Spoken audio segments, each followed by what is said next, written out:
आप सुन रहे हैं जगत गुरु तत्वदर्शी संत रामपाल जी महाराज द्वारा लिखी पुस्तक जीने की राह का पेज नंबर 17। गीता अध्याय 4 श्लोक 34 में स्पष्ट किया है कि उस तत्व ज्ञान को तत्वदर्शी संत जानते हैं। उनको दंडवत प्रणाम करने से, नम्रता पूर्वक प्रश्न करने से वे तत्व ज्ञान को जानने वाले ज्ञानी महात्मा तुझे तत्व ज्ञान का उपदेश करेंगे। वह तत्व ज्ञान जिसे ऊपर की वाणी में निर्गुण रासा कहा है, नहीं मिलने से सर्व साधक जन्म मरण के चक्र में रह गए। मार्कंडेय ऋषि ब्रह्म साधना कर रहा था। श्रीमद् भगवद गीता अध्याय 8 श्लोक 16 में कहा है कि ब्रह्मलोक में गए साधक भी पुनरावर्ती अर्थात बार बार जन्म मरण के चक्र में ही रहते हैं। पूर्व शब्द की वाणी संख्या 4। असंख्य जन्म तो है मरता होगे, जीवित क्यों ना मरे रे। द्वादश मध्य महल मठ बोरे, बहुर न देह धरे रे। सरलार्थ, हे मानव, तू अनंत बार जन्म और मर चुका है। सत्य साधना कर तथा जीवित मर। जीवित मरने का तात्पर्य है कि भक्त को ज्ञान हो जाता है कि इस संसार की प्रत्येक वस्तु अस्थाई है, यह शरीर भी स्थायी नहीं है। जन्म मृत्यु का बखेड़ा भी भयंकर है। इस संसार में दुख के अतिरिक्त कुछ नहीं है। मानव शरीर प्राप्त करके मोक्ष प्राप्त नहीं किया तो पशु जैसा जीवन जिया। जैसे गीता अध्याय 7 श्लोक 29 में कहा है कि जो साधक केवल जरा अर्थात वृद्धावस्था के कष्ट तथा मरण के दुख से ही मुक्ति के लिए जो साधना रत है, वे तत् ब्रह्म को तथा संपूर्ण अध्यात्म को तथा कर्मों को जानते हैं। इसी प्रकार तत्व ज्ञान होने के पश्चात मानव को अनावश्यक वस्तुओं की इच्छा नहीं होती। तंबाकू, शराब, मांस सेवन नहीं करता। नाच गाना मूर्खों का काम लगता है। जैसा भोजन मिल जाए उसी में संतुष्ट रहता है। आत्म कल्याण कराने के लिए साधक विचार करता है कि यदि मैं सत्संग में नहीं आऊंगा तो गुरुजी के दर्शन नहीं कर पाऊंगा। सत्संग विचार न सुनने से मन फिर से विकार करने लगेगा। वह साधक सर्व कार्य छोड़कर सत्संग सुनने के लिए चल पड़ता है। वह विचार करता है कि हम प्रतिदिन सुनते हैं तथा देखते हैं कि छोटे छोटे बच्चों को छोड़कर पिता संसार से चला जाता है, मर जाता है। बड़े बड़े पूंजीपति दुर्घटना में मर जाते हैं। सर्व संपत्ति जो सारे जीवन में जोड़ी थी उसे छोड़कर चले जाते हैं। दोबारा उस संपत्ति को संभालने नहीं आते। मृत्यु से पहले एक दिन भी कार्य छोड़ने का दिल नहीं करता था, अब परमानेंट कार्य छूट गया। एक कथा। आज भाई को फुर्सत। एक भक्त सत्संग में जाने लगा, दीक्षा ले ली, ज्ञान सुना और भक्ति करने लगा। अपने मित्र से भी सत्संग में चलने तथा भक्ति करने के लिए प्रार्थना की, परंतु दोस्त नहीं माना। कह देता है कि कार्य से फुर्सत यानी खाली समय नहीं है। छोटे छोटे बच्चे हैं, इनका पालन पोषण भी करना है। काम छोड़कर सत्संग में जाने लगा तो सारा धंधा चौपट हो जाएगा। आप सुन रहे हैं जगत गुरु तत्वदर्शी संत रामपाल जी महाराज द्वारा लिखी पुस्तक जीने की राह का पेज नंबर 18। वह सत्संग में जाने वाला भक्त जब भी सत्संग में चलने के लिए अपने मित्र से कहता तो वह यही कहता कि अभी काम से फुर्सत नहीं है। 1 वर्ष पश्चात उस मित्र की मृत्यु हो गई। उसकी अर्थी उठाकर कुल के लोग तथा नगरवासी चले। साथ साथ सैकड़ों नगर मोहल्ले के व्यक्ति भी साथ साथ चले। सब बोल रहे थे कि राम नाम सत्य है, सत्य बोले गत्य है। भक्त कह रहा था कि राम नाम तो सत्य है, परंतु आज भाई को फुर्सत है। नगरवासी कह रहे थे कि सत्य बोले गत्य है। भक्त कह रहा था कि आज भाई को फुर्सत है। अन्य व्यक्ति उस भक्त से कहने लगे कि ऐसे मत बोल, इसके घर वाले बुरा मानेंगे। भक्त ने कहा कि मैं तो ऐसे ही बोलूंगा। मैंने इस मूर्ख से हाथ जोड़कर प्रार्थना की थी कि सत्संग में चल, कुछ भक्ति कर ले। ये कहता था कि अभी फुर्सत अर्थात खाली समय नहीं है, आज इसको परमानेंट फुर्सत है। छोटे छोटे बच्चे भी छोड़ चला, जिनके पालन पोषण का बहाना करके परमात्मा से दूर रहा। भक्ति करता तो खाली हाथ नहीं जाता, कुछ भक्ति धन लेकर जाता। बच्चों का पालन पोषण तो परमात्मा करता है। भक्ति करने से साधक की आयु भी परमात्मा बढ़ा देता है। भक्त जन ऐसा विचार करके भक्ति करते हैं, कार्य त्याग कर सत्संग सुनने जाते हैं। भक्त विचार करते हैं कि परमात्मा न करे हमारी मृत्यु हो जाए, फिर हमारे कार्य कौन करेगा। हम यह मान लेते हैं कि हमारी मृत्यु हो गई, हम 3 दिन के लिए मर गए, यह विचार करके सत्संग में चले, अपने को मृत मान लें और सत्संग में चले जाएं। वैसे तो परमात्मा के भक्तों का कार्य बिगड़ता नहीं, फिर भी हम मान लेते हैं कि हमारी गैर हाजिरी में कुछ कार्य खराब हो गया तो 3 दिन बाद जाकर ठीक कर लेंगे। यदि वास्तव में टिकट कट गई अर्थात मृत्यु हो गई तो परमानेंट कार्य बिगड़ गया, फिर कभी ठीक करने नहीं आ सकते। इस स्थिति को जीवित मरना कहते हैं। वाणी का शेष सरलार्थ। द्वादश मध्य महल मठ बोरे, बहुर न देहि धरे रे। सरलार्थ। श्रीमद् भगवद गीता अध्याय 15 श्लोक 4 में कहा है कि तत्व ज्ञान की प्राप्ति के पश्चात परमेश्वर के उस परम पद की खोज करनी चाहिए जहां जाने के पश्चात साधक लौटकर संसार में कभी नहीं आते, अर्थात उनका पुनर्जन्म नहीं होता, वे फिर देह धारण नहीं करते। सूक्ष्म वेद की यह वाणी यही स्पष्ट कर रही है कि वह परम धाम द्वादश अर्थात 12वें द्वार को पार करके उस परम धाम में जाया जाता है। आज तक सर्व ऋषि महर्षि संत मंडलेश्वर केवल 10 द्वार बताया करते, परंतु परमेश्वर कबीर जी ने अपने स्थान को प्राप्त कराने का सत्य मार्ग सत्य स्थान स्वयं ही बताया है। उन्होंने 12वां द्वार बताया है। इससे भी स्पष्ट हुआ है कि आज तक यानी सन 2012 तक पूर्व के सब ऋषियों संतों पंथों की भक्ति काल ब्रह्म तक की थी, जिस कारण से जन्म मृत्यु का चक्र चलता रहा। वाणी संख्या 5। दोजख बहिष्ट सभी तय देखे राजपाट के रसिया, 3 लोक से तृप्त नाही यह मन भोगी खसिया। आप सुन रहे हैं जगत गुरु तत्वदर्शी संत रामपाल जी महाराज द्वारा लिखी पुस्तक जीने की राह का पेज नंबर 19। सरलार्थ। तत्व ज्ञान के अभाव में पूर्ण मोक्ष का मार्ग न मिलने के कारण कभी दोजख अर्थात नरक में गए, कभी बहिष्ट अर्थात स्वर्ग में गए, कभी राजा बनकर आनंद लिया। यदि इस मानव को 3 लोक का राज्य भी दे दे तो भी तृप्ति नहीं होती। उदाहरण, यदि कोई गांव का सरपंच बन जाता है तो वह इच्छा करता है कि विधायक बने तो मौज होवे। विधायक इच्छा करता है कि मंत्री बनूं तो बात कुछ अलग हो जाएगी। मंत्री बनकर इच्छा करता है कि मुख्यमंत्री बनूं तो पूरी चौधर हो, आनंद ही न्यारा होगा, सारे प्रांत पर कमान चलेगी। मुख्यमंत्री बनने के पश्चात प्रबल इच्छा होती है कि प्रधानमंत्री बनूं तो जीवन सार्थक हो, तब तक जीवन लीला समाप्त हो जाएगी। फिर गधा बनकर कुमार के लठ यानी डंडे खा रहा होगा। इसीलिए तत्व ज्ञान में समझाया है कि काल ब्रह्म द्वारा बनाई गई स्वर्ग नरक तथा राजपाट प्राप्ति की भूल भुलैया में सारा जीवन व्यर्थ कर दिया, कहीं संतोष नहीं हुआ। यह मन ऐसा खुसरा यानी हिजड़ा है। एक इब्राहिम सुल्तान अदम नाम का इराक देश के बलख शहर का राजा था। वह पूर्व जन्म का बहुत अच्छा भक्त था, परंतु वर्तमान के ऐश्वर्य में मस्त होकर परमात्मा को भूल चुका था। राज के ठाठ में तथा महलों में आनंद मान बैठा था। एक दिन परमात्मा सत्यलोक से आकर एक यात्री का रूप बनाकर राजा के महल में गए तथा कहा कि हे सराय वाले, एक कमरा किराए पर दे, पैसे बता, रात्रि बितानी है। राजा ने कहा, हे भोले यात्री, आपको यह सराय यानी धर्मशाला दिखाई देती है। मैं राजा हूं और ये मेरा महल है। यात्री रूप में परमात्मा ने पूछा कि आपसे पहले इस महल में कौन रहते थे? राजा ने कहा कि मेरे पिता दादा परदादा रहते थे। यात्री रूप में परमेश्वर ने पूछा कि आप कितने दिन रहोगे इस महल में? राजा ने कहा कि एक दिन मैं भी चला जाऊंगा इन्हें छोड़कर। परमेश्वर बोले कि यह सराय नहीं तो क्या है, यह सराय है। जैसे तेरे बाप दादा गए ऐसे ही तू चला जाएगा, इसीलिए मैंने महलों को धर्मशाला बताया है। राजा को वास्तविकता का ज्ञान हुआ, संसार की इच्छा त्याग कर आत्म कल्याण करवाया। सदा रहने वाला सुख तथा अमर जीवन प्राप्त करने के लिए दीक्षा ली और आजीवन भक्ति की, अपना मानव जीवन सफल किया। वाणी नंबर 6।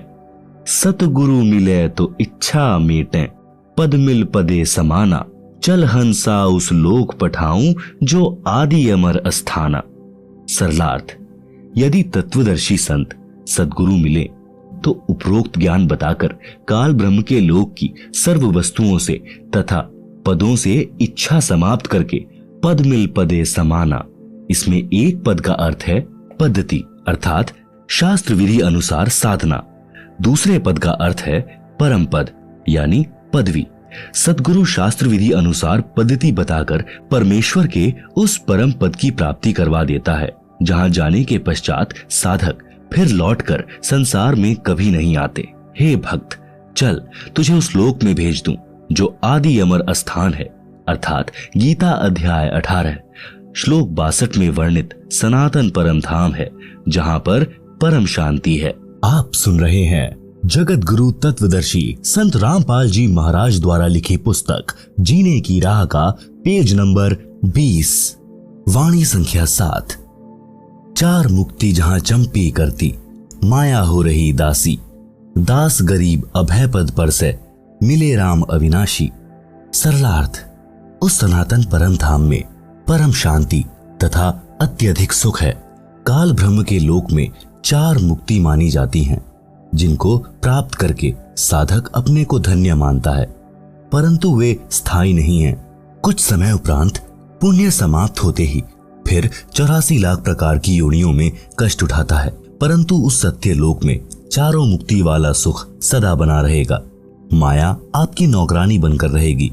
संत गरीबदास जी ने बताया है कि अमर लोक में जाने के पश्चात प्राणी निर्भय हो जाता है और उस सनातन परम धाम में वह अविनाशी राम अर्थात परमेश्वर मिलेगा।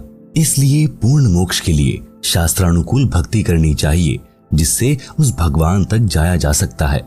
उपरोक्त वाणी तथा पूर्वोक्त विवरण से स्पष्ट हुआ कि श्री ब्रह्मा जी, श्री विष्णु जी तथा शिव जी और इनके पिता काल ब्रह्म अर्थात शर पुरुष व अक्षर पुरुष सर्व राम अर्थात प्रभु नाशवान है। केवल परम अक्षर ब्रह्म ही अविनाशी राम अर्थात प्रभु है। इस परमेश्वर की भक्ति से ही परम शांति तथा सनातन परम धाम अर्थात पूर्ण मोक्ष प्राप्त होगा, जहां पर चार मुक्ति का सुख सदा रहेगा।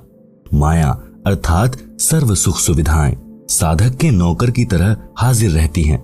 सूक्ष्म वेद में परमात्मा कबीर जी ने कहा है कि माया दासी संत की उभय दे आशीष, विलसी और लातों छड़ी सुमर सुमर जगदीश। भावार्थ, सर्व सुख सुविधाएं धन से होती हैं। वह धन शास्त्र विधि अनुसार भक्ति करने वाले संत भक्त की भक्ति का स्वतः होने वाला, जिसको प्राप्त करना उद्देश्य नहीं, वह फिर भी अवश्य प्राप्त होता है, बाय प्रोडक्ट होता है। जैसे जिसने गेहूं की फसल बोई तो उसका उद्देश्य गेहूं का अन्न प्राप्त करना है, परंतु भूष अर्थात चारा भी अवश्य प्राप्त होता है। चारा तोड़ा गेहूं के अन्न का बाय प्रोडक्ट है। इसी प्रकार सत्य साधना करने वाले को अपने आप धन माया मिलती है, साधक उसको भोगता है, वह चरणों में पड़ी रहती है, अर्थात धन का अभाव नहीं रहता, अपितु आवश्यकता से अधिक प्राप्त रहती है। परमेश्वर की भक्ति करके माया का भी आनंद भक्त संत प्राप्त करते हैं तथा पूर्ण मोक्ष भी प्राप्त करते हैं। उसी प्रसंग को आगे बढ़ाते हैं कि मानव शरीर प्राप्त प्राणी को अपना उद्देश्य याद रखना चाहिए, भक्ति करके अपना कल्याण करवाना चाहिए। सूक्ष्म वेद में लिखा है कि राग आसावरी शब्द नंबर 71, यह सौदा फिर नाही संतो, यह सौदा फिर नाही, लोहे जैसा ताव जात है, काया देह सराही। तीन लोक और भुवन चतुर्दश, सब जग सौदे आही, दुगने तिगुने किए चौगुने, किन्हू मूल गवाही। आप सुन रहे हैं जगत गुरु तत्वदर्शी संत रामपाल जी महाराज द्वारा लिखी पुस्तक जीने की राह का पेज नंबर 21। भावार्थ, जैसे दो व्यापारी यानी बिजनेसमैन दूर किसी शहर में सौदा करने गए और 5-5 लाख रुपए मूलधन ले गए। एक ने अपने धन का सदुपयोग किया, धर्मशाला या होटल में किराए पर कमरा लिया, सामान खरीदा और महंगे मोल बेचा, जिससे उसने 20 लाख रुपए और कमा लिए। 2 वर्ष में वापिस अपने घर आ गया, सब जगह प्रशंसा हुई और धनी बन गया। दूसरे ने भी होटल या धर्मशाला में कमरा किराए पर लिया, शराब पीने लगा, वैश्याओं के नृत्य देखता, खाता और सो जाता। उसने अपना मूलधन 5 लाख रुपए भी नष्ट कर दिया। वापस घर आया तो ऋण यानी कर्जा हो गया, जिससे 5 लाख रुपए उधार लेकर गया था, उसने अपने रुपए मांगे। ना देने पर उसको अपना मजदूर रखा, उससे अपना 5 लाख का धन पूरा किया। उपरोक्त वाणी का यही तात्पर्य है। 3 लोक यानी स्वर्ग लोक, पाताल लोक तथा पृथ्वी लोक में जितने भी प्राणी हैं वे सब अपना राम नाम का सौदा करने आए हैं। किसी ने तो दुगना, 3 गुना, 4 गुना धन कमा लिया, अर्थात पूर्ण संत से दीक्षा लेकर मनुष्य जीवन के श्वासों की पूंजी जो मूल धन है उसको सत्य भक्ति करके बढ़ाया। अन्य व्यक्ति जिसने भक्ति नहीं की या शास्त्र विधि त्याग कर मनमाना आचरण किया या अनधिकारी गुरु से दीक्षा लेकर भक्ति की, उसको कोई लाभ नहीं मिलता। यह पवित्र गीता अध्याय 16 श्लोक 23-24 में प्रमाण है, जिस कारण से उसने भी अपने मनुष्य जीवन के श्वास रूपी मूलधन को सत्य भक्ति बिना नष्ट कर लिया। भक्ति न करने से हानि का अन्य विवरण। शब्द नंबर 71 का शेष। यह दम टूटे पिंडा फूटे, हो लेखा दरगाह माही, उस दरगाह में मार पड़ेगी, जम पकड़ेंगे बाही। नर नारायण देही पाए कर, फेर 84 जाही, उस दिन की मोह डरनी लागे, लज्जा रह के नाही। जा सतगुरु की मैं बलिहारी, जो जामन मरण मिटाही, कुल परिवार तेरा कुटुंब कबीला, मसलित एक ठहराही। बांध पिंजरी आगे धर लिया, मरघट कूले जाही, अग्नि लगा दिया जब लंबा, फूंक दिया उस ठाही। पुराण उठा फिर पंडित आए, पीछे गरुड़ पढ़ाही। भावार्थ, यह दम अर्थात श्वास जिस दिन समाप्त हो जाएंगे उसी दिन यह शरीर रूपी पिंड छूट जाएगा। फिर परमात्मा के दरबार में पाप पुण्यों का हिसाब होगा। भक्ति न करने वाले या शास्त्र विरुद्ध भक्ति करने वाले को यम के दूत भुजा पकड़कर ले जाएंगे, चाहे कोई किसी देश का राजा भी क्यों ना हो। उसकी पिटाई की जाएगी। संत गरीबदास को परमेश्वर कबीर जी मिले थे, उनकी आत्मा को ऊपर लेकर गए थे, सर्व ब्रह्मांडों को दिखाकर संपूर्ण अध्यात्म ज्ञान समझाकर वापस शरीर में छोड़ा था। संत गरीबदास जी आंखों देखा हाल बयान कर रहे हैं कि हे मानव, आपको नर शरीर मिला है जो नारायण अर्थात परमात्मा के शरीर जैसा अर्थात उसी का स्वरूप है। अन्य प्राणियों को यह सुंदर शरीर नहीं मिला। इसके मिलने के पश्चात प्राणी को आजीवन भगवान की भक्ति करनी चाहिए। ऐसा परमात्मा स्वरूप शरीर प्राप्त करके सत्य भक्ति न करने के कारण फिर 84 लाख वाले चक्र में जा रहा है। धिक्कार है तेरे मानव जीवन को। मुझे तो उस दिन की चिंता बनी है। डर लगता है कि कहीं भक्ति कम बने और उस परमात्मा के दरबार में पता नहीं इज्जत रहेगी या नहीं। मैं तो भक्ति करते करते भी डरता हूँ कि कहीं भक्ति कम न रह जाए। आप तो भक्ति ही नहीं करते, यदि करते हो तो शास्त्र विरुद्ध कर रहे हो। तुम्हारा तो बुरा हाल होगा। और मैं तो राय देता हूँ कि ऐसा सतगुरु चुनो जो जन्म मरण के दीर्घ रोग को मिटा दे, समाप्त कर दे। जो सत्य भक्ति नहीं करते उनका क्या हाल होता है मृत्यु के पश्चात। आसपास के कुल के लोग इकट्ठे हो जाते हैं, फिर सबकी एक ही मसलत अर्थात राय बनती है कि इसको उठाओ। उठाकर शमशान घाट पर ले जाकर फूंक देते हैं।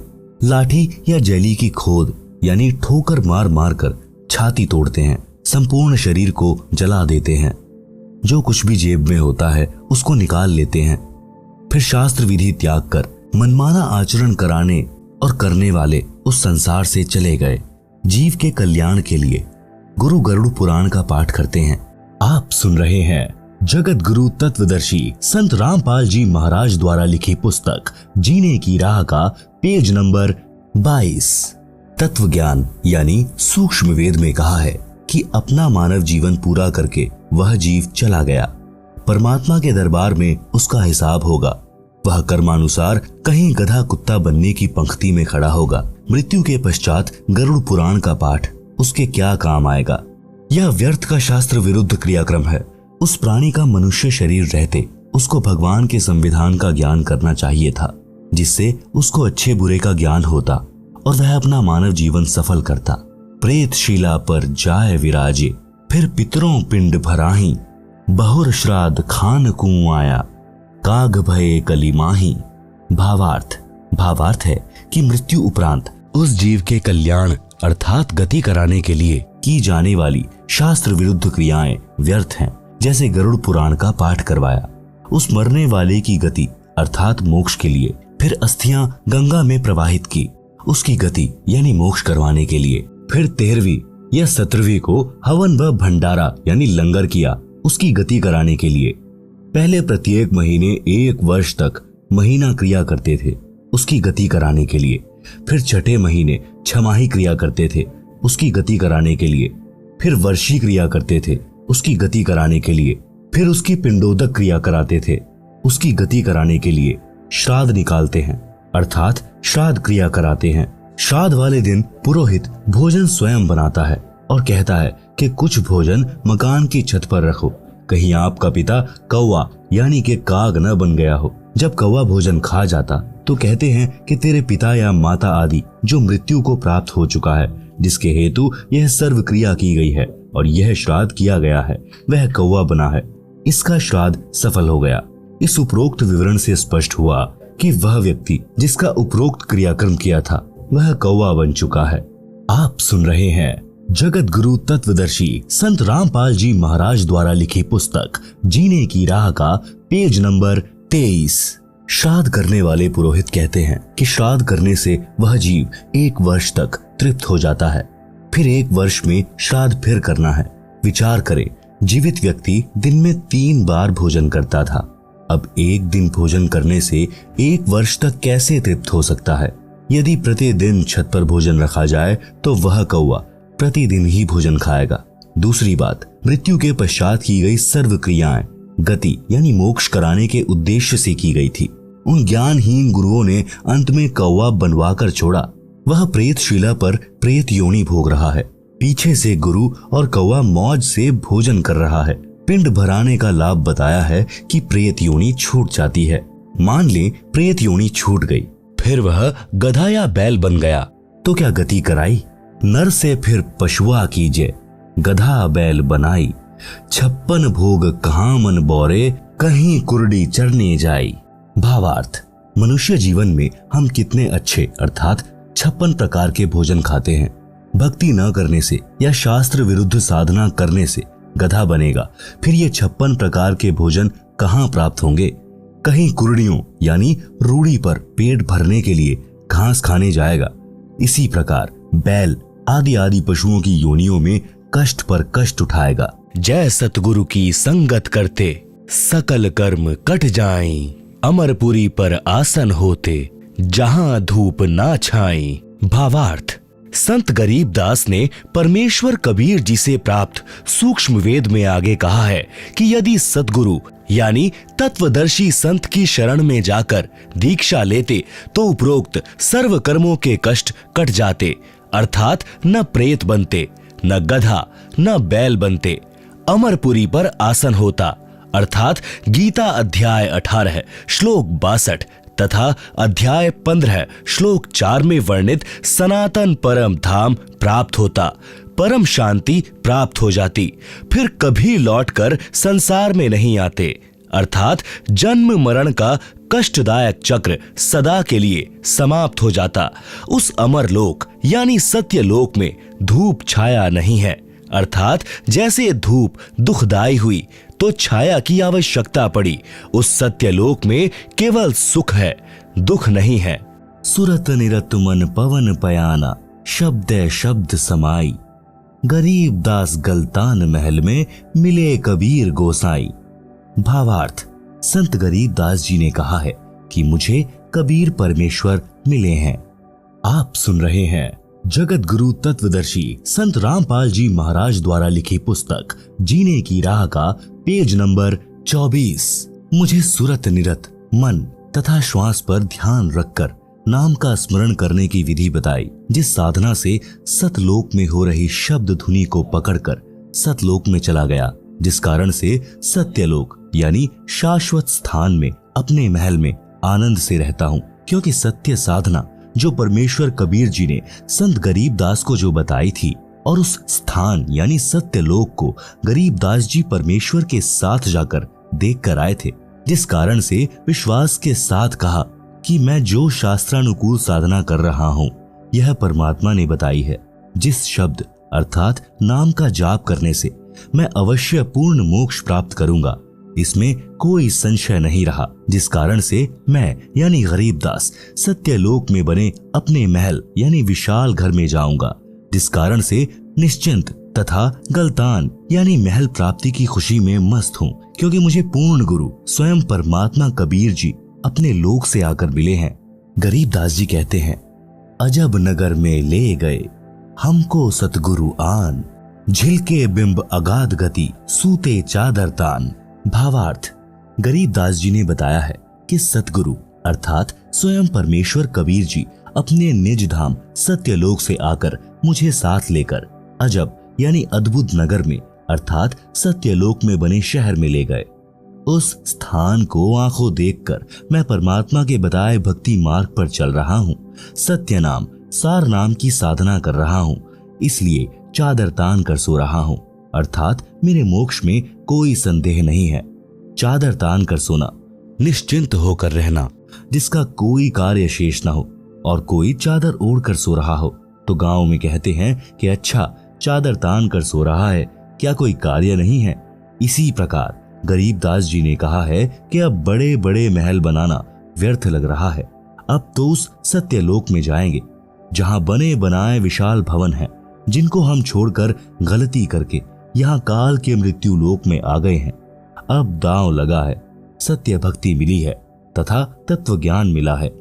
सज्जनों, वह सत्य भक्ति वर्तमान में मेरे रामपाल दास जी के पास है, जिससे इस दुखों के घर संसार से पार होकर वह परम शांति तथा शाश्वत स्थान यानी सनातन परम धाम प्राप्त हो जाता है, जिसके विषय में गीता अध्याय 18 श्लोक 62 में कहा है तथा गीता अध्याय 15 श्लोक 4 में कहा है कि तत्वदर्शी संत से तत्व ज्ञान प्राप्त करके उस तत्व ज्ञान से अज्ञान का नाश करके उसके पश्चात परमेश्वर के उस परम पद की खोज करनी चाहिए, जहां जाने के पश्चात साधक फिर लौटकर संसार में कभी नहीं आता। भक्ति न करने से बहुत दुख होगा। सूक्ष्म वेद में कहा है, यह संसार समझदा नाही, कहंदा शाम दोपहरे नु, गरीब दास ये वक्त जात है, रोवोगे इस पहरे नु। आप सुन रहे हैं जगत गुरु तत्वदर्शी संत रामपाल जी महाराज द्वारा लिखी पुस्तक जीने की राह का पेज नंबर 25। भावार्थ, आध्यात्मिक ज्ञान के अभाव में परमात्मा के विधान से अपरिचित होने के कारण यह प्राणी इस दुखों के घर संसार में महान कष्ट झेल रहा है और इसी को सुख स्थान मान रहा है। जैसे एक व्यक्ति जून के महीने में दिन के 12 या 1 बजे हरियाणा प्रांत में शराब पीकर चिलचिलाती धूप में गिरा पड़ा है, पसीनों से बुरा हाल है, रेत शरीर से लिपटा है। एक व्यक्ति ने कहा, हे भाई उठ, तुझे वृक्ष के नीचे बैठा दूं, तू यहाँ पर गर्मी में जल रहा है। शराबी बोला कि मैं बिल्कुल ठीक हूं, मौज हो रही है, कोई कष्ट नहीं है। एक व्यक्ति किसी कारण कोर्ट में गया, वहां उसका रिश्तेदार मिला, एक दूसरे से कुशल मंगल पूछी, दोनों ने कहा सब ठीक है, मौज है। एक व्यक्ति का एक लौता पुत्र बहुत रोगी था, उसको पीजीआई में भर्ती करा रखा था। लड़के की बचने की आशा बहुत कम थी। ऐसी स्थिति में माता पिता की क्या दशा होती है आसानी से समझी जा सकती है। रिश्तेदार मिलने आए और पूछा कि बच्चे का क्या हाल है। पिता ने बताया कि बचने का भरोसा नहीं। फिर पूछा, और कुशल मंगल है? पिता ने कहा कि सब मौज है। विचार करें, शराब के नशे में घोर धूप के ताप को झेल रहा था, फिर भी कह रहा था कि मौज हो रही है। कोर्ट कचहरियों में जो रिश्तेदार मिले, दोनों ही कह रहे थे कि सब मौज है। विचार करें, जो व्यक्ति कोर्ट के कोल्हू में फंसा है, उसको स्वप्न में भी सुख नहीं होता, फिर भी दोनों कह रहे थे कि मौज है, अर्थात आनंद है। जिस व्यक्ति का इकलौता पुत्र मृत्युशैया पर हो, उसको मौज कैसी? इसलिए सूक्ष्म वेद में कहा है कि इस दुखालय संसार में यह प्राणी महाकष्ट को सुख मान रहा है। यह संसार समझदा नाही, कहंदा शाम दोपहरे नु, गरीब दास ये वक्त जात है, रोवोगे इस पहरे नु। भावार्थ, संत गरीबदास जी ने बताया है कि मनुष्य जन्म प्राप्त करके जो व्यक्ति भक्ति नहीं करता वह कुत्ते, गधे आदि की योनि में कष्ट उठाता है। कुत्ता रात्रि में आसमान की ओर मुख करके रोता है। इसलिए गरीबदास जी ने बताया है कि यह मानव शरीर का वक्त एक बार हाथ से निकल गया और भक्ति नहीं की तो इस समय यानी इस पहरे को याद करके रोया करोगे। भक्ति मार्ग पर यात्रा। जब तक आध्यात्मिक ज्ञान नहीं तब तक तो जीव माया के नशे में अपना उद्देश्य भूल चुका था। और जैसा ऊपर बताया है कि शराबी नशे में ज्येष्ठ महीने की गर्मी में दिन के दोपहर के समय धूप में पड़ा पड़ा पसीने व रेत में सना भी कह रहा होता है कि मौज हो रही है, परंतु नशा उतरने के पश्चात उसे पता चलता है कि तू तो जंगल में पड़ा है, घर तो अभी दूर है। आप सुन रहे हैं जगत गुरु तत्वदर्शी संत रामपाल जी महाराज द्वारा लिखी पुस्तक जीने की राह का पेज नंबर 26। कबीर जी ने कहा है कि यह माया अटपटी, सब घट आन अड़ी, किस किस को समझाऊं या कुएं भांग पड़ी। भावार्थ, अध्यात्म ज्ञान रूपी औषधि सेवन करने से जीव का नशा उतर जाता है। फिर वह भक्ति के सफर पर चलता है, क्योंकि उसे परमात्मा के पास पहुंचना है जो उसका अपना पिता है तथा वह सतलोक जीव का अपना घर है। यात्रा पर चलने वाला व्यक्ति सारे सामान को उठाकर नहीं चल सकता, केवल आवश्यक सामान लेकर यात्रा पर चलता है। इसी प्रकार भक्ति के सफर में अपने को हल्का होकर चलना होगा, तभी मंजिल को प्राप्त कर सकेंगे। भक्ति रूपी राह पर चलने के लिए अपने को मानसिक शांति का होना अनिवार्य है। मानसिक परेशानी का कारण है अपनी परंपराएं तथा नशा, मान बढ़ाई, लोक दिखावा। यह भार व्यर्थ के लिए खड़े हैं। जैसे बड़ी कोठी, बड़ी महंगी कार, श्रृंगार करना, महंगे आभूषण यानी स्वर्ण के आभूषण संग्रह करना, विवाह में दहेज लेना देना, बैंड बाजे डीजे बजाना, गुड़चड़ी के समय पूरे परिवार का बेशर्मों की तरह नाचना, मृत्यु भोज करना, बच्चे के जन्म पर खुशी मनाना, खुशी के अवसर पर पटाखे जलाना, फिजूल खर्ची करना आदि आदि जीवन के भक्ति सफर में बाधक होने के कारण त्यागने पड़ेंगे। विवाह कैसे करें? जैसे श्री देवी दुर्गा जी ने अपने तीनों पुत्रों श्री ब्रह्मा जी, श्री विष्णु जी तथा श्री शिव जी का विवाह किया था, इसी पुस्तक में आगे पढ़ेंगे। मेरे यानी लेखक के अनुयायी ऐसे ही करते हैं। 17 मिनट की असुर निकंदन रामायणी है। फेरों के स्थान पर उसको बोला जाता है, जो करोड़ गायत्री मंत्र यानी ओम भूर्भुवः से उत्तम तथा लाभदायक है, जिसमें विश्व के सर्व देवी देव तथा पूर्ण परमात्मा का आह्वान तथा स्तुति प्रार्थना है, जिस कारण से सर्व शक्तियां उस विवाह वाले जोड़े की सदा रक्षा तथा सहायता करते हैं। इससे बेटी बची रहेगी, जीने की सुगम राह हो जाएगी। विवाह में प्रचलित वर्तमान परंपरा का त्याग, विवाह में व्यर्थ का खर्चा त्यागना पड़ेगा।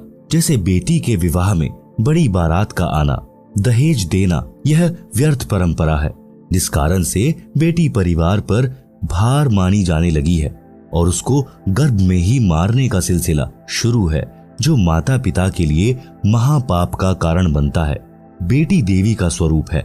हमारी कुपरंपराओं ने बेटी को दुश्मन बना दिया। श्री देवी पुराण के 3 स्कंद में प्रमाण है कि इस ब्रह्मांड के प्रारंभ में तीनों देवताओं श्री ब्रह्मा जी, श्री विष्णु जी तथा श्री शिव जी का जब इनकी माता श्री दुर्गा जी ने विवाह किया, उस समय न कोई बाराती था, न कोई भाती था, न कोई भोजन भंडारा किया गया था, न डीजे बजा था, न कोई नृत्य किया गया था। श्री दुर्गा जी ने अपने बड़े पुत्र श्री ब्रह्मा जी से कहा कि हे ब्रह्मा, यह सावित्री नाम की लड़की तुझे तेरी पत्नी के रूप में दी जाती है, इसे ले जाओ और अपना घर बसाओ। इसी प्रकार अपने बीच वाले पुत्र श्री विष्णु जी से लक्ष्मी जी तथा छोटे बेटे श्री शिव जी को पार्वती जी को देकर कहा कि ये तुम्हारी पत्नियां हैं, इनको ले जाओ और अपना अपना घर बसाओ। तीनों अपनी अपनी पत्नियों को लेकर अपने अपने लोक में चले गए, जिससे विश्व का विस्तार हुआ। आप सुन रहे हैं जगत गुरु तत्वदर्शी संत रामपाल जी महाराज द्वारा लिखी पुस्तक जीने की राह का पेज नंबर 27। शंका समाधान। कुछ व्यक्ति कहते हैं कि पार्वती जी की मृत्यु हो गई थी, उस देवी का पुनर्जन्म राजा दक्ष के घर हुआ था। युवा होने पर देवी सती यानी पार्वती जी ने नारद के बताने के पश्चात श्री शिव जी को पति बनाने का दृढ़ संकल्प कर लिया और अपनी माता जी के माध्यम से अपनी इच्छा पिता दक्ष को बताई। तो राजा दक्ष ने कहा कि वह शिव जी मेरा दामाद बनने योग्य नहीं है, क्योंकि वह नग्न रहता है, केवल एक मृग छाल पर्दे पर बांधता है, शरीर पर राख लगाकर भांग के नशे में रहता है, सर्पों को साथ रखता है। ऐसे व्यक्ति से मैं अपनी बेटी का विवाह करके जगत में हंसी का पात्र नहीं बनूंगा। परंतु देवी पार्वती भी जिद की पक्की थी। उसने अपनी इच्छा श्री शिवजी के पास भिजवा दी और कहा कि मैं आपसे विवाह करना चाहती हूँ। राजा दक्ष ने पार्वती जी का विवाह किसी अन्य के साथ निश्चित कर रखा था। उसी दिन श्री शिव जी अपने साथ हजारों की संख्या में भूत प्रेत, भैरव तथा अपने गणों को लेकर विवाह मंडप पर पहुंच गए। राजा दक्ष के सैनिकों ने विरोध किया। शिव की सेना और दक्ष की सेना में युद्ध हुआ। पार्वती ने शिव जी को वरमाला पहना दी। पार्वती को बलपूर्वक लेकर श्री शिव जी कैलाश पर्वत पर अपने घर ले गए। कुछ व्यक्ति कहते हैं कि देखो, श्री शिव जी भी भव्य बारात लेकर पार्वती से विवाह करने आए थे, इसलिए बारात की परंपरा पुरातन है, इसलिए बारात बिना विवाह की शोभा नहीं होती। इसका उत्तर यह है कि यह विवाह नहीं था, यह तो प्रेम प्रसंग था। श्री शिवजी बारात नहीं सेना लाए थे। पार्वती को बलपूर्वक उठाकर ले जाने के लिए। विवाह की पुरातन परंपरा श्रीदेवी महापुराण के 3 स्कंद में है, जो ऊपर बता दी है। बेटियों तथा बेटों को चाहिए कि अपने माता पिताजी की इच्छा अनुसार विवाह करें। प्रेम विवाह महाक्लेश का कारण बन जाता है।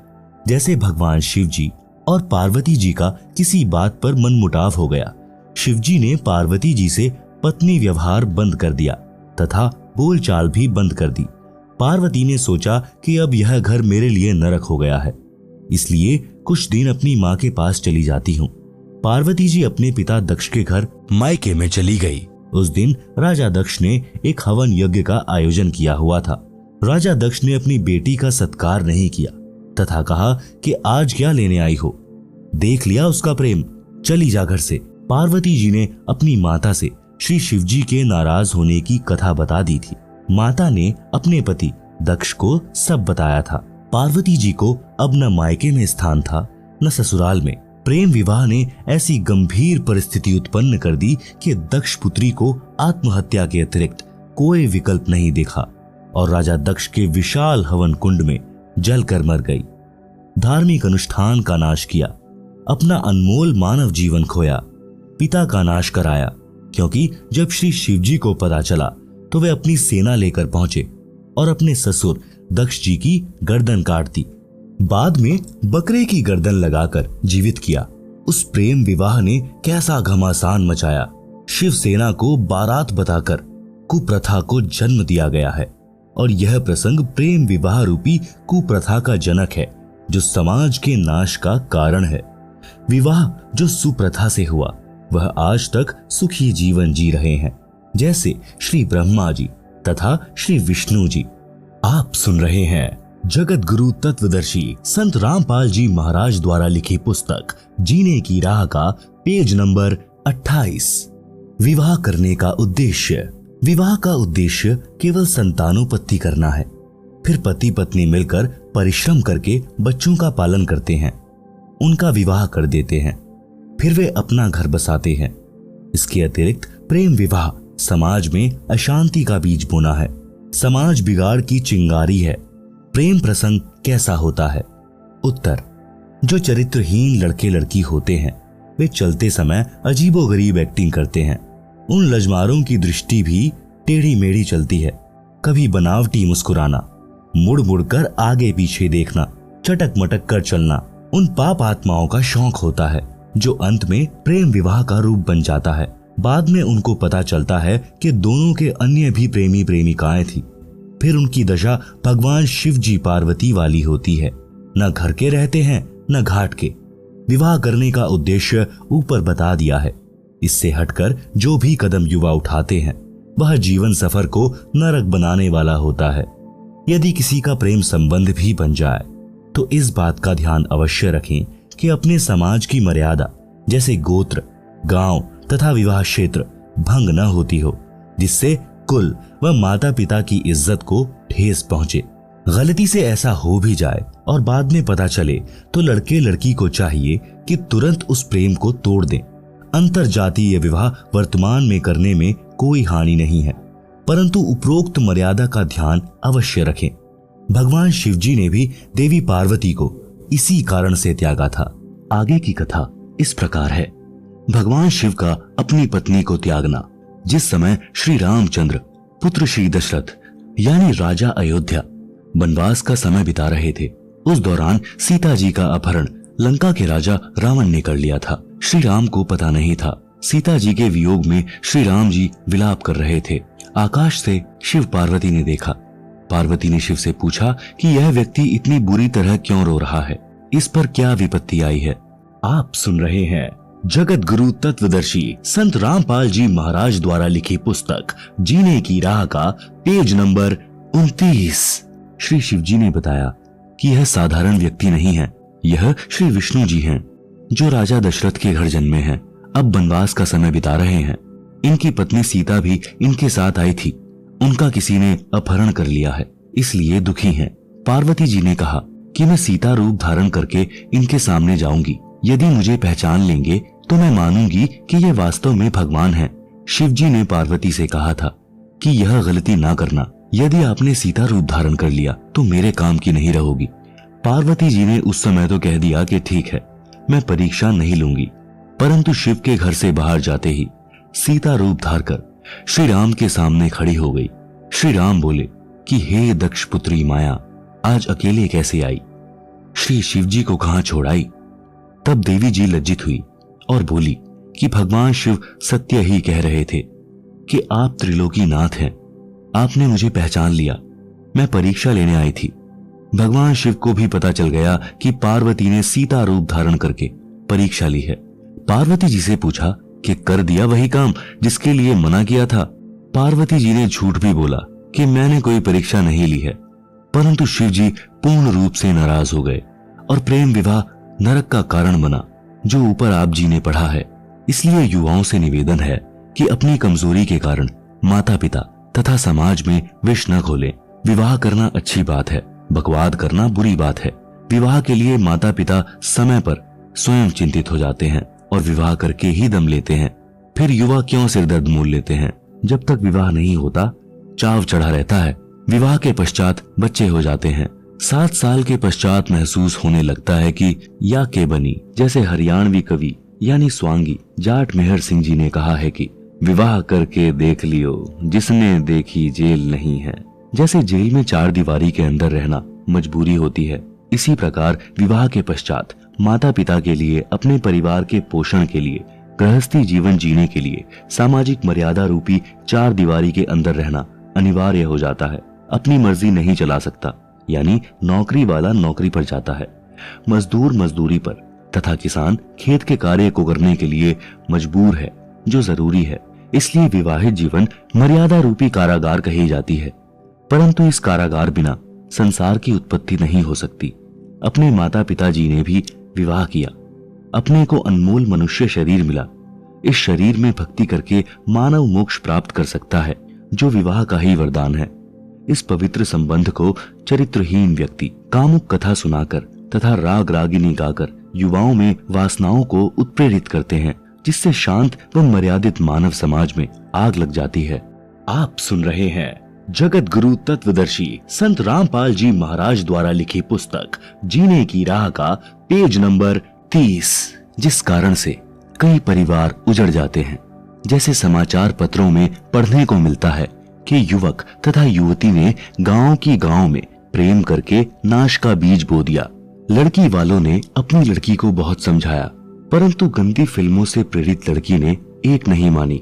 परिवार वालों ने लड़की की हत्या कर दी, जिस कारण से लड़की का भाई, पिता, माता तथा भाभी भी जेल गए। आजीवन कारागार हो गई। उन दोनों ने प्रेम प्रसंग रूपी अग्नि से परिवार जला दिया, बसे बसाए घर का नाश कर दिया। अन्य बहुत से उदाहरण हैं जिनमें ऑनर किलिंग का मुकदमा बनने से फांसी तक सजा का प्रावधान है। हे युवा बच्चों, विचार करो, माता पिता आपसे क्या क्या उम्मीद लिए जीते हैं, आपको पढ़ाते हैं, पालते हैं। आप सामाजिक मर्यादा को भूलकर छोटी सी भूल के कारण महान गलती करके जीवन नष्ट कर जाते हो। इसलिए बच्चों को सत्संग सुनना अनिवार्य है। सामाजिक ऊंच नीच का पाठ पढ़ाना आवश्यक है, जिसका लगभग अभाव हो चुका है।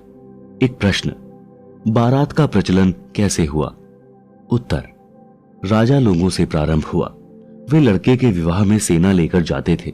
रास्ते में राजा की सुरक्षा के लिए सेना जाती थी, जिसका सब खर्च लड़की वाला राजा वहन करता था। सेठ साहूकार दहेज में अधिक आभूषण तथा धन देते थे। वे गांव के अन्य गरीब वर्ग के व्यक्तियों को दिहाड़ी पर ले जाते थे, जो सुरक्षा के लिए होते थे। उनको पहले दिन लड़के वाला अपने घर पर मिठाई खिलाता था। लड़की वाले से प्रत्येक रक्षक को एक चांदी का रुपया तथा एक पीतल का गिलास दिलाया जाता था। जो गरीब वर्ग अपनी गाड़ी तथा बैल ले जाते थे, उनको कुछ अधिक राशि का प्रलोभन दिया जाता था। पहले जंगल अधिक होते थे, यातायात के साधन नहीं थे। इस प्रकार यह एक परंपरा बन गई। उस समय अकाल गिरते थे, लोग निर्धन होते थे। कोई धनी अकेला मिल जाता था तो उसको लूटना आम बात थी। इस कारण से बारात रूपी सेना का प्रचलन हुआ। फिर यह एक लोक दिखावा परंपरा बन गई, जिसकी अब बिल्कुल आवश्यकता नहीं है। एक और प्रश्न, भात तथा न्योंदा न्योंदार कैसे चला? उत्तर, उसका मूल भी बारात का आना, दहेज का देना, बारात ले जाने के लिए लड़के वाले द्वारा मिठाई खिलाना, लड़की वाले के लिए भी उस बारात के लिए मिठाई तथा रुपया गिलास देना आदि के कारण भात तथा न्योता यानी न्योंदा प्रथा प्रारंभ हुई। न्योता समूह में गांव तथा आसपास गवांड गांव के प्रेमी प्यारे व्यक्ति होते हैं, जिसके लड़के या लड़की का विवाह होता था तो अकेला परिवार खर्च वहन नहीं कर सकता था। उसके लिए लगभग 100 या अधिक सदस्य उस समूह में होते हैं। जिसके बच्चे का विवाह होता था तो सब सदस्य अपनी वित्तीय स्थिति अनुसार न्योता यानी धनराशि विवाह वाले के पिता को देते थे। कोई 100 रुपए, कोई 200 रुपए, कोई कम, कोई अधिक, जो एक प्रकार का निशुल्क उधार होता है। उस पर ब्याज नहीं देना पड़ता। सबका न्योते का धन लिखा जाता है। प्रत्येक सदस्य की बही यानी डायरी में प्रत्येक विवाह पर दिया न्योता लिखा होता है। इस प्रकार विवाह वाले परिवार को धन की समस्या नहीं आती है। आप सुन रहे हैं जगत गुरु तत्वदर्शी संत रामपाल जी महाराज द्वारा लिखित पुस्तक जीने की राह का पेज नंबर 31। भात। भात भी इसी कड़ी में भरा जाता है। बहन के बच्चों के विवाह में कुछ कपड़े तथा नकद धन देना यानी भाई द्वारा की गई सहायता भात कहा जाता है। जो धन बहन को लौटाना नहीं होता। जिन बहनों के भाई नहीं हैं, वे उस दिन अति दुखी होती हैं, एकांत में बैठकर रोती हैं। पीलिया। लड़की को संतान उत्पन्न होने पर मायके वालों की ओर से जच्चा के लिए घर का देशी शुद्ध घी, कुछ गोंद यानी घी, आटा भूनकर गोला, अजवाइन, काली मिर्च का मिश्रण गोंद कहलाता है। नवजात बच्चे के छोटे छोटे कपड़े यानी झुगले भी मायके वाले तथा लड़की की ननंदों द्वारा लाए जाते हैं। यह परंपरा है जो कपड़े 1 वर्ष के पश्चात व्यर्थ हो जाते हैं। इस तरह की परंपरा को त्यागना है, क्योंकि जीवन के सफर में व्यर्थ का भार है। आप अपनी बेटी की सहायता कर सकते हैं, जैसे गाय भैंस लेनी है। बेटी की वित्तीय स्थिति कमजोर है तो उसको नकद रुपए दे सकते हैं, परंतु विवाह के समय नहीं। बेटी का आपकी संपत्ति में से हक दे सकते हैं अगर बेटी लेना चाहे तो। बेटी को चाहिए कि आवश्यकता पड़ने पर धन ले, परंतु फिर लौटा दे। परमात्मा पर विश्वास रखें, आपका सम्मान बना रहेगा। समाधान। इन सब का समाधान है कि विवाह को सूक्ष्म वेद के अनुसार किया जाए। आप जी ने 4 वेद सुने हैं, यजुर्वेद, ऋग्वेद, सामवेद तथा अथर्ववेद, परंतु 5वां वेद सूक्ष्म वेद है, जो स्वयं पूर्ण ब्रह्म जी ने पृथ्वी पर प्रकट होकर अपने मुख कमल से अमृतवाणी द्वारा प्रदान किया है। मेरे यानी रामपाल दास के अनुयायी उसी 5वें वेद के अनुसार विवाह रस्म करते हैं, जिसमें कोई उपरोक्त परंपरा की आवश्यकता नहीं पड़ती। विवाह पर तथा अन्य अवसरों लड़की लड़के वाले पक्ष का कोई खर्च नहीं कराना होता।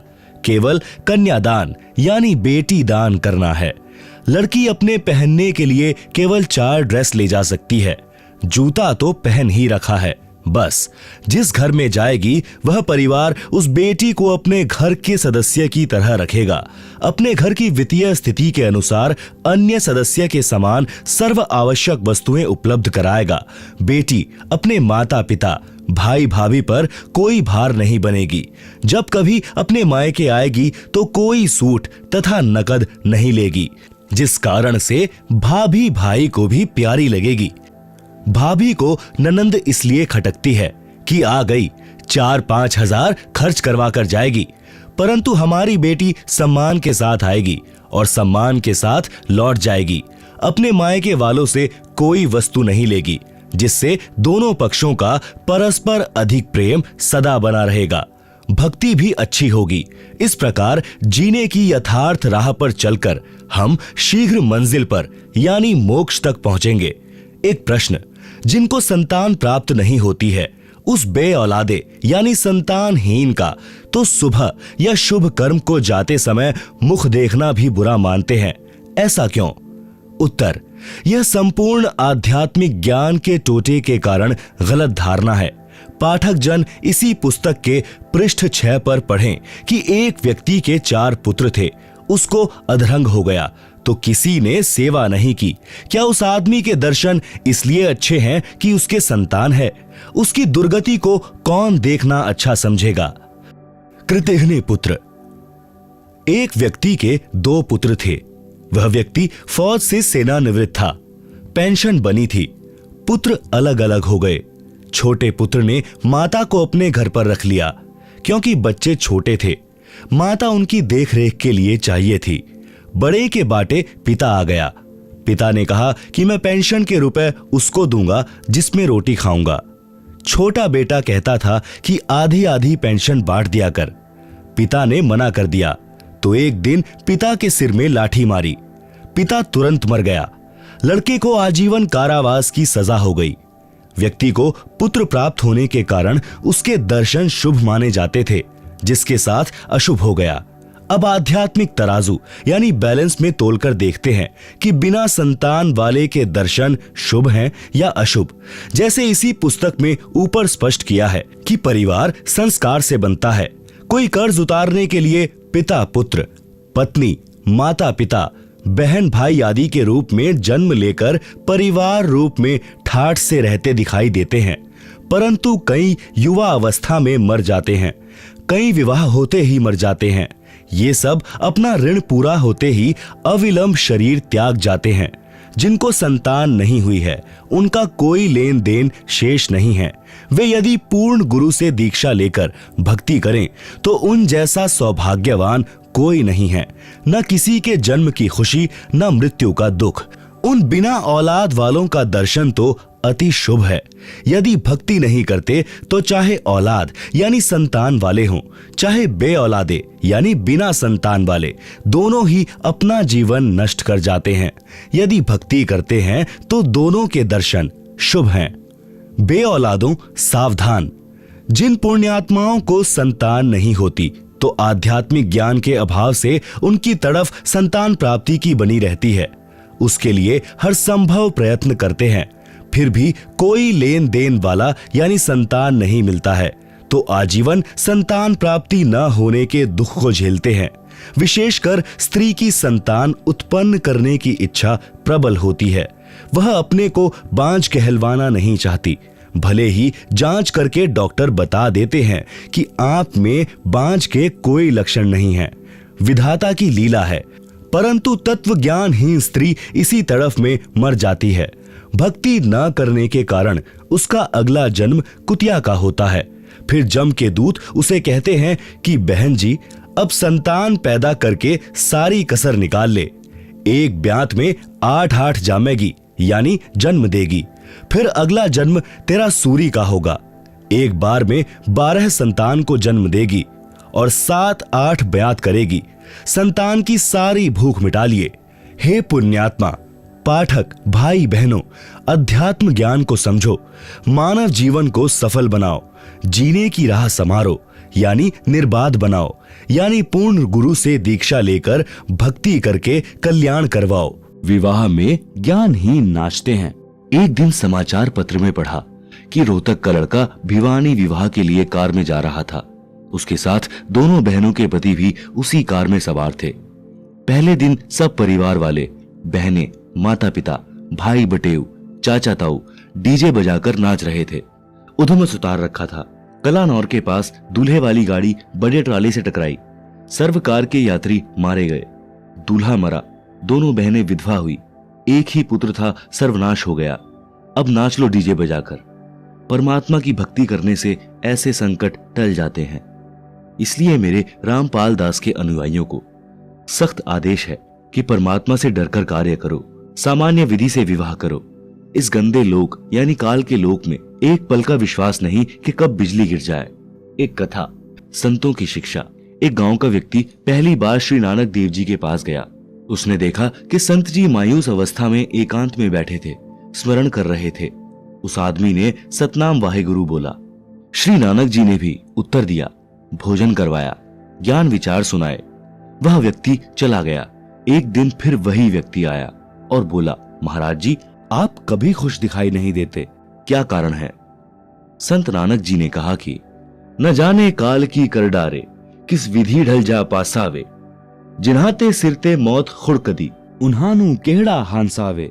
भावार्थ, संत नानक जी ने कहा कि हे भाई, इस मृत्यु लोक में सब नाशवान है, पता नहीं किसकी जाने की बारी कब आ जाए।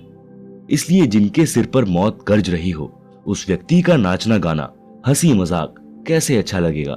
मूर्ख या नशे वाला व्यक्ति इस गंदे लोक में खुशी मनाता है। जैसे एक व्यक्ति की पत्नी को विवाह के 10 वर्ष पश्चात पुत्र हुआ, उसके उत्पन्न होने की खुशी में लड्डू बनाए, बैंड बाजे बजाए, उधमस उतार दिया। अगले वर्ष जन्मदिन को ही मृत्यु हो गई। कहां तो जन्मदिन की खुशी की तैयारी थी, कहां रोआ पीटी शुरू हो गई। घर नरक बन गया। अब मना लो खुशी। वह व्यक्ति सच्चाई सुनकर कांप गया और बोला कि हे प्रभु, आपकी बातें सत्य हैं, परंतु क्या आप कभी खुशी नहीं मनाते? आप सुन रहे हैं जगत गुरु तत्वदर्शी संत रामपाल जी महाराज द्वारा लिखी पुस्तक जीने की राह का पेज नंबर 34। श्री नानक जी ने उत्तर दिया कि खुशी मनाता हूं।